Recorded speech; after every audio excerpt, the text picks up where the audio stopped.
सब ने मुझे बोला एपिड्यूरल नहीं लेना है, एपिड्यूरल डेंजरस होता है, पेनफुल होता है, लाइफ टाइम का बैक पेन हो जाता है। लेकिन मैंने क्या किया, क्या मैंने अपने डिसीजन पे रिग्रेट किया, आइए जानते हैं इस वीडियो में।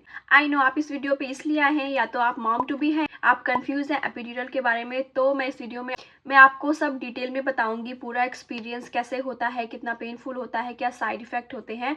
सो क्विक बैकग्राउंड, मेरे 2 बच्चे हैं, मेरी 2 डिलीवरी हुई है एंड मैं अब बात करती हूँ अपनी फर्स्ट डिलीवरी के एक्सपीरियंस के बारे में। सो मेरी डिलीवरी दिसंबर 2020 में हुई थी, कोविड टाइम पे हुई थी, मेरा फर्स्ट बेबी था, मुझे कुछ भी नॉलेज नहीं थी, कोई आइडिया नहीं था कि क्या कैसे होने वाला है। मैं लेबर एंड डिलीवरी के बारे में सबसे ज़्यादा डर रही थी। तब मुझे एपिड्यूरल के बारे में पता चला। यहाँ पे 36 वीक के बाद डॉक्टर आपसे बर्थ प्लान शेयर करती है, जिसमें वो आपको सब कुछ बताती है कि कैसे labour and delivery procedure handle करेंगे। नेचुरल पेन आते हैं तो ठीक है, वो इंड्यूस करेंगे, अदरवाइज लास्ट में जब कोई कॉम्प्लिकेशन होगी तब जाके वो सी सेक्शन करेंगे। तो उसमें डॉक्टर ने मुझे एपिड्यूरल के बारे में बताया था एंड मेरी डॉक्टर ने मुझे रिकमेंड किया था एपिड्यूरल के लिए, क्योंकि वो स्टार्टिंग से मुझे देख रही थी एंड उसके according I was too sensitive down there. तो उसने मुझे रिकमेंड किया था कि आप एपिड्यूरल ले लो। मैं बहुत कंफ्यूज थी, क्योंकि मेरी एक फ्रेंड थी जिसने 1 साल पहले ही यहाँ पे उसका लेबर एंड डिलीवरी हुआ था, उसने बर्थ दिया था एक बेबी को।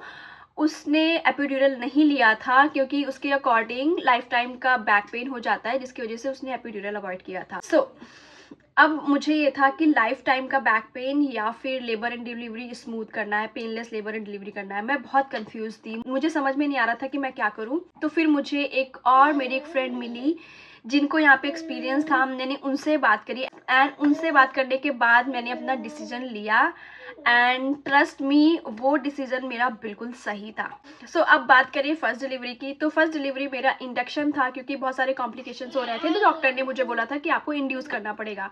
अब इंडक्शन जिन्हें नहीं पता है, इंडक्शन में आपको आर्टिफिशियल पेन दिया जाता है, जिसकी वजह से आपको कॉन्ट्रैक्शन आते हैं आर्टिफिशियल पेन की वजह से। जो इंडक्शन वाले पेन होते हैं वो as compare to natural pain ज़्यादा होते हैं, ज़्यादा इंटेंस होते हैं।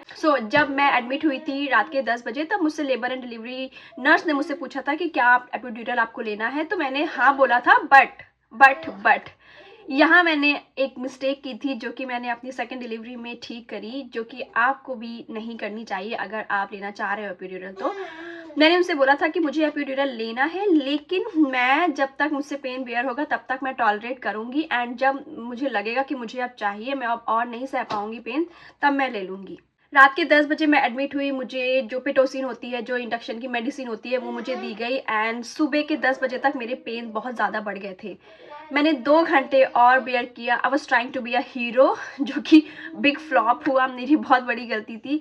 मेरे पेन इतने ज़्यादा बढ़ गए थे क्योंकि जो मेरी प्रेगनेंसी थी वो बहुत टफ थी, इतनी टफ थी, बेड रिडन, पूरा 9 मंथ्स वॉमिट किया था, कोई आइडिया नहीं था एंड इतने सारे कॉम्प्लिकेशंस ऑलरेडी पहले से हो रहे थे। तो मैं मेंटली, फिजिकली, इमोशनली बहुत ड्रेन्ड आउट थी, मेरे अंदर बिल्कुल भी एनर्जी नहीं थी, मैं पेन ले नहीं पा रही थी।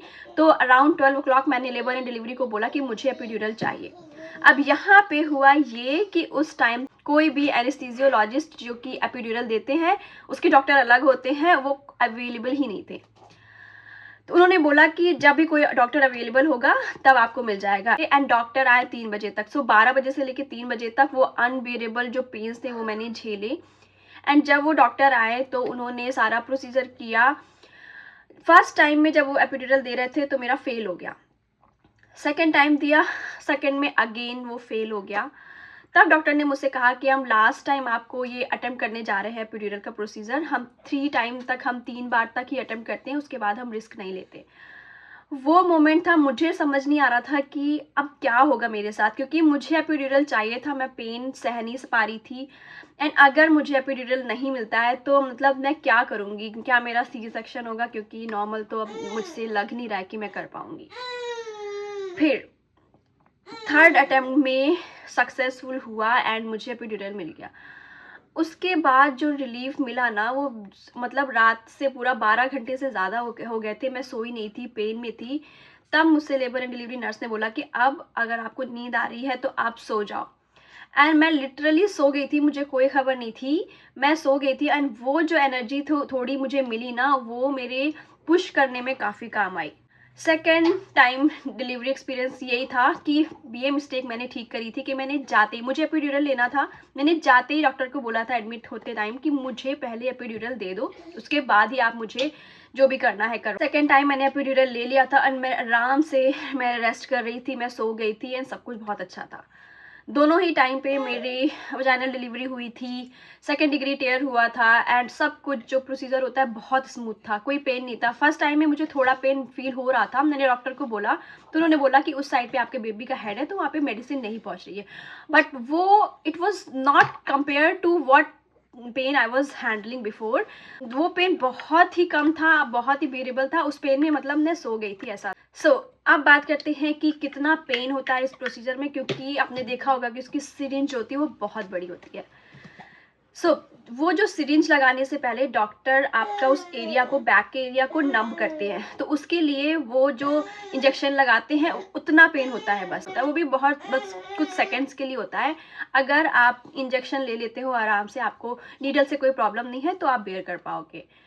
बट अगर आपको लेना है, आप सोच रहे हो, तो think about bigger picture, because थोड़े से पेन की वजह से आपका लेबर एंड डिलीवरी पूरा प्रोसीजर कितना पेनलेस हो जाता है। उसमें ही बस पेन होता है, उसके बाद आपकी लोअर बॉडी पार्ट नम हो जाती है, मतलब आप चल फिर नहीं सकते, आप हिल नहीं सकते, आप आराम से बात कर सकते हो, रेस्ट कर सकते हो, आप कोई सीरीज देख सकते हो फ़ोन में। तो जो आपकी नर्स होती है वो टाइम टू टाइम आपको साइड टर्न कराती रहती है और बाकी आप सब कुछ कर सकते हो, आपको पेन नहीं होगा जब तक आपका डायलेशन प्रोसेस हो रहा है। अब बहुत सारे क्वेश्चन इसमें ये हैं कि अगर हमने फील ही नहीं हो रहा है कि हमारे पेन आ रहे हैं तो हमें पता कैसे चलेगा कि हमारे कॉन्ट्रैक्शन आ रहे हैं और हमें पुश करना है।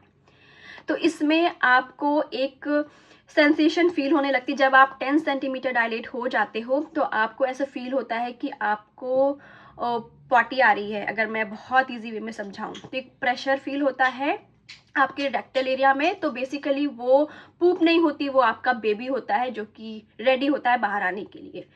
तो फर्स्ट टाइम में मुझे बिल्कुल ऐसा ही फील हो रहा था। मैंने नर्स को बुलाया एंड मैंने उन्हें बोला कि I was having this urge of poop. She checked me and she was like no, you are 10 centimetre dilated and you are ready to push. Doctor I and सब प्रोसीजर हो गया, same time ही मुझे ऐसा ही feel हो गया and everything. सो जब contraction आ रहे होते हैं तब पेट, आपका स्टमक, जो बेली एरिया होता है वो बहुत टाइट फील होता है, तो आपको समझ आता है कि हाँ ये मेरे कॉन्ट्रैक्शन आ रहे हैं।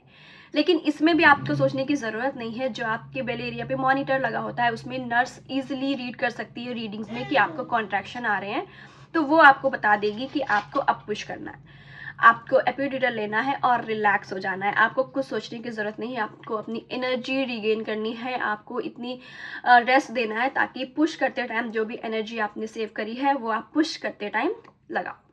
एंड दोनों ही डिलीवरी में, मतलब फर्स्ट डिलीवरी में 5 पुश में my baby was out, second delivery में लाइक 7 to 8 पुश में, सेकेंड टाइम में भी मेरा बेबी बाहर था। सेकेंड डिग्री टेयर हुआ था, डिजॉल्वेबल स्टिचेस आते हैं एंड 1 वीक 10 डेज में वो अपने आप डिजॉल्व हो जाते हैं, उसमें कुछ भी सोचने की ज़रूरत नहीं है। एपिड्यूरल के क्या क्या फ़ायदे हुए ये मैं आपको बताती हूँ। जो मेन फ़ायदा है एपिड्यूरल का वो यही है कि आपको पेनलेस लेबर एंड डिलीवरी चाहिए, वो आराम से हो जाती है। अब क्या क्या साइड इफ़ेक्ट है या फिर क्या क्या नुकसान है ये भी मैं आपको बता देती हूँ। पहली चीज़ है कि एपिड्यूरल से जो लेबर का टाइम होता है ना वो थोड़ा बढ़ जाता है। तो जैसे अगर आपने अनमेडिकेटेड कोई भी एपिड्यूरल नहीं लिया है तो थोड़ा लेबर आपका जल्दी प्रोग्रेस करता है, जल्दी आप डायलेट हो जाते हो। बट अगर आपने एपिड्यूरल लिया है तो थोड़ा स्लो हो जाता है। मेरी फर्स्ट जो डिलीवरी थी, पूरा जो प्रोसीजर था इंडक्शन से लेकर डिलीवरी था, वो अराउंड 24-25 घंटे था। एंड जो सेकंड वाला था, ऐसा भी होता है कि जो फर्स्ट डिलीवरी होती है आपकी, जो फर्स्ट बेबी होता है, फर्स्ट लेबर एंड डिलीवरी होती है, वो ज़्यादा ड्यूरेशन होता है as compare to second one, क्योंकि सेकंड डिलीवरी के टाइम पे आपकी बॉडी एक बार पहले से ही उस फेज़ में, उस प्रोसेस के थ्रू जा चुकी होती है, तो सेकंड वाला फेज़ वैसे भी थोड़ा उसके घंटे कम हो जाते हैं। सेकंड में मुझे हाफ टाइम लगा था, अराउंड 12-13 घंटे। तो एक नुकसान उसका ये भी है कि थोड़ा सा डिले हो जाता है, बट अगर आप पेनलेस ले रहे हो तो थोड़ी देर और वेट करने में कुछ नहीं जाता। बोलूँ एक और इसका साइड इफेक्ट है कि जहाँ पे एपिड्यूरल लगा होता है साइड पे, जिस जगह लगे होता है बैक पे, वो पेन करती है अराउंड लाइक 1-2 दिन तक ज़्यादा पेन होता है उसमें, एंड फिर वो ठीक हो जाता है, फिर उसके बाद उसमें पेन नहीं होता। एंड पेन की बात करें तो इनिशियल डेज में लाइक 24 आवर्स तो वैसे भी आप पेन किलर पे होते हो, क्योंकि बहुत सारी चीज़ें होती हैं, कंट्रैक्शंस होता है फीडिंग के टाइम पे, स्टिचेस आए हुए होते हैं, एंड और भी सारे एक्स एंड पेन होते हैं, जिसकी वजह से डॉक्टर आपको ऑलरेडी पेन किलर पे रखते हैं। तो वो धीरे धीरे करके पेन किलर ख़त्म जैसे ही होता है आपका 2-3-4 दिन 1 वीक, वो आपका पेन भी ख़त्म हो जाता है, तो उसकी भी कोई भी टेंशन नहीं। फिर बात करें जो जिस वजह से लोग डराते हैं, मतलब बोलते हैं कि लाइफ टाइम का बैक पेन, मेरे केस में ऐसा कुछ भी नहीं था लाइफ टाइम का बैक पेन। मुझे आप एक बात बताइए कि जो लोग एपिड्यूरल नहीं लेते हैं, जो न्यू मदर है, फीड करती हैं, आप उनसे पूछिए क्या उन्हें बैक पेन नहीं होता? बिल्कुल होता है। एंड वो बैक पेन एपिड्यूरल की वजह से नहीं होता, वो होता है आपकी बॉडी ऑलरेडी इतनी वीक हुई होती है, प्रेगनेंसी के 9 मंथ्स आपकी बॉडी कितनी चीज़ों से गुजरी होती है, वीक होती है, या आपको प्रॉपर रेस्ट नहीं मिलता, प्रॉपर स्लीप नहीं मिलती, आपकी रिकवरी स्लो होती है, और मेन चीज़ आपको बहुत देर तक बैठना पड़ता है फीड कराने के लिए। इन सब चीज़ों की वजह से वो बैक पेन होता है। एंड जब आप अपने ऊपर ध्यान देते हो, अपना ध्यान रखते हो, खाने पीने का ध्यान रखते हो, रेस्ट करते हो, तो आप 3 मंथ्स, 6 मंथ्स, 1 ईयर या 2 ईयर तक वो बैक पेन भी चला जाता है। मतलब मैं अभी 1 ईयर पोस्टपार्टम हूँ एंड मुझे कोई बैक पेन नहीं होता। मुझे बैक पेन यूजुअली होता है पीरियड से पहले, एंड उसका इस एपिड्यूरल से कोई भी लिंक नहीं है। पोस्ट प्रेगनेंसी के बाद, डिलीवरी के बाद आपकी बॉडी वैसे ही वीक हो जाती है। जब आप अपनी बॉडी पे ध्यान देने लगते हो, राइट न्यूट्रिशन, एक्सरसाइज, स्लीप, आपकी पूरी बॉडी हील होने लगती है। उसमें सिर्फ बैक पेन ही नहीं, आपकी पूरी बॉडी हील होने लगती है। तो बैक पेन अगर मैं कहूँ कि एपिड्यूरल की वजह से लाइफ टाइम बैक पेन, तो ऐसा कुछ भी नहीं है। ऐसा कुछ भी नहीं है, मेरे साथ ऐसा नहीं हुआ बिल्कुल भी। हाँ, टाइम टू टाइम पे लाइक सीजनल चेंज पे जब आप इतना थोड़ा ख्याल नहीं रखते हो, तब आपको फील होता है कि आपकी बैक पेन हो रही है, बट जहाँ पे एपिड्यूरल लगा था वहाँ पे ऐसा कुछ भी कोई पेन नहीं होता। तो जो लोग कहते हैं बैक पेन हो जाता है, वो जिन्होंने एपिड्यूरल नहीं भी लिया, वो फिर उनको भी होता है। अगर आप चाहते हो कि आपका लेबर एंड डिलीवरी प्रोसेस थोड़ा स्मूथ हो जाए, ऑलरेडी बाद में बहुत कुछ होने वाला होता है, रेस्ट नहीं मिलता, बहुत सारी चीज़ें होती हैं, तो ये एक चीज़ है, एक लाइफ सेवियर है, please take it. See I am not a doctor, ये मेरा खुद का एक्सपीरियंस है, मैं बस उनको गाइड कर रही हूँ, उनको शेयर कर रही हूँ जो जानना चाहते हैं कि कैसा होता है चीज़ें। एंड अगर आप अनमेडिकेटेड बर्थ चाहते हो, आपको लगता है नहीं आप कर सकते हो, आपको कोई एपिड्यूरल नहीं चाहिए, more power to you. But अगर आपको लगता है नहीं आपको एपिड्यूरल लेना है, एक चीज़ आपको कम करनी है, एक पेनलेस लेबर एंड डिलीवरी करनी है, डेफिनेटली लेनी चाहिए। लाइक मैं तो सजेस्ट करूँगी, बट फिर भी आपको अपने डॉक्टर से ज़रूर बात करनी चाहिए एपिड्यूरल के बारे में। अपने डॉक्टर से बात कीजिए, आपका डॉक्टर क्या कहता है। एंड आपके ऊपर किसी का प्रेशर नहीं होना चाहिए। अगर आप अनमेडिकेटेड बर्थ करना चाहते हो तो बिल्कुल करिए। कि कोई आपको कह रहा है कि आप ले लो और आप नहीं चाहते तो बिल्कुल मत लो। लेकिन आप कंफ्यूज हो, आप लेना चाहते हो लेकिन आप डर रहे हो साइड इफ़ेक्ट से, तो आप बिल्कुल ले लो। सो ये था मेरा एक्सपीरियंस एपिड्यूरल पे। एंड बहुत अच्छा एक्सपीरियंस था मेरा, तो मतलब मेरी दोनों डिलीवरी एपिड्यूरल के बाद बहुत आसान हो गई। सो अगर आपको किसी और टॉपिक पे मेरा एक्सपीरियंस जानना हो तो please comment down, I would love to make the video on it. And अगर आपको मेरी वीडियो हेल्पफुल लगी हो तो please like, comment and subscribe my channel. मिलते हैं आपसे नेक्स्ट वीडियो में। Thank you for watching.